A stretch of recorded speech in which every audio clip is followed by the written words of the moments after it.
Mesdames, messieurs, bonsoir. Nous abordons aujourd'hui un des débats les plus fâcheux, que dis-je, un des débats les plus importants de l'histoire de l'humanité. Je parle bien sûr du débat la tomate, est-elle un fruit ou un légume? Et je pense qu'en tant que chaîne de botanique, j'ai mon mot à dire. Non? Oui. Salut la compagnie. Ne tirez pas de conclusion aussi ridicule, je viens pas du tout de finir la vidéo d'Amixem qui déguste sans fruits et légumes. Pas envie. Si c'est ce que vous pensez, ben vous n'y êtes pas du tout. Mais alors pas du tout. J'ai juste regardé les 56 premières minutes. Si vous êtes là, c'est certainement parce que vous avez besoin de réponses. Mais le débat de la tomate va bien au-delà de cette simple question.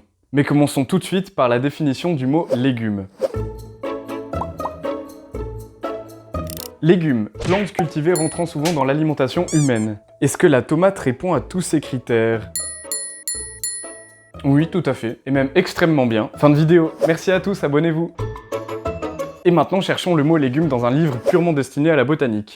A few moments later.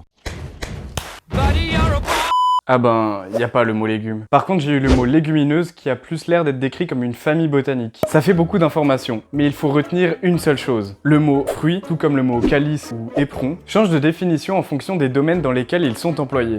Un éperon ne désigne pas cet objet typique des cow-boys, à moins que ça ne pousse sur les arbres, dans ce cas-là je n'étais pas au courant. Mais un éperon est en fait un prolongement tubuleux des sépales. Et en parlant de sépales, celle-ci compose le calice, en botanique, et n'a donc rien à voir avec les chevaliers de la table ronde et leur quête du Graal, si ce n'est la forme. Faut que vous arrêtiez d'essayer de dire des trucs. Quant au mot fruit, en gastronomie on parlera aussi d'une plante comestible, mais qui contrairement aux légumes s'utilise plutôt dans des plats sucrés. Alors qu'en botanique ce sera plutôt production de plantes qui apparaît après la fleur, ou encore ensemble des organes végétaux contenant les graines, produites par une plante après la fleur.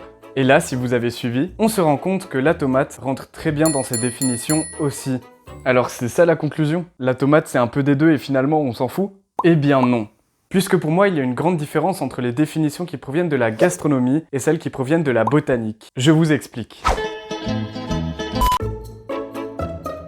Imaginez un peu qu'il existe un Qui-est avec des fruits et des légumes. Vous vous trouvez face à votre grille de jeu, sauf qu'à la place de Bathilda, Huguette ou Alfred, vous avez Batavia, courgette ou asperge. Et si vous ne connaissez pas les règles du Qui-est, vous cherchez sur Google. Pourquoi c'est toujours moi? Maintenant, si vous êtes face à votre grille, laquelle de ces définitions vous permet d'éliminer le plus de choix d'un coup? Est-ce une plante potagère, sucrée ou salée, peu importe, ou est-ce un organe contenant des graines? Et là, vous voyez certainement où je veux en venir. Avec la première, vous allez juste vous taper dessus.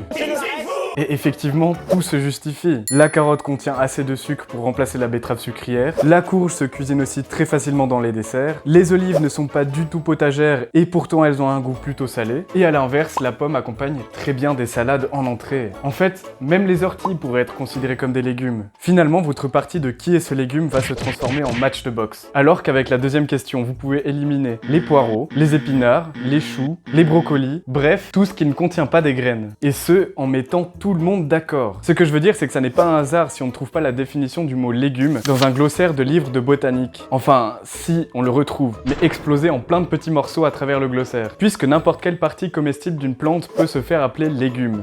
La définition de légume se trouve donc sous les mots feuilles, tiges, racines, bourgeons floraux, éperons, non, pas celle-là. Ou encore sous le mot fruit. Donc, en botanique, la tomate est un fruit et rien d'autre. Ce qui me mène à la conclusion bancale suivante.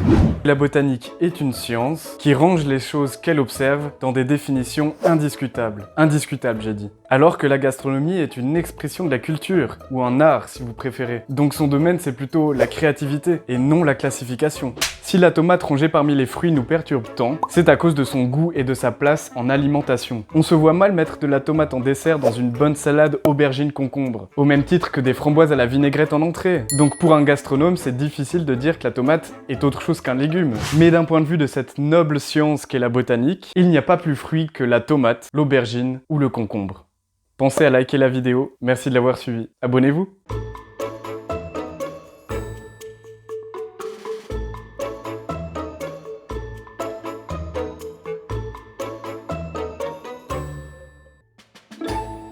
Concombre.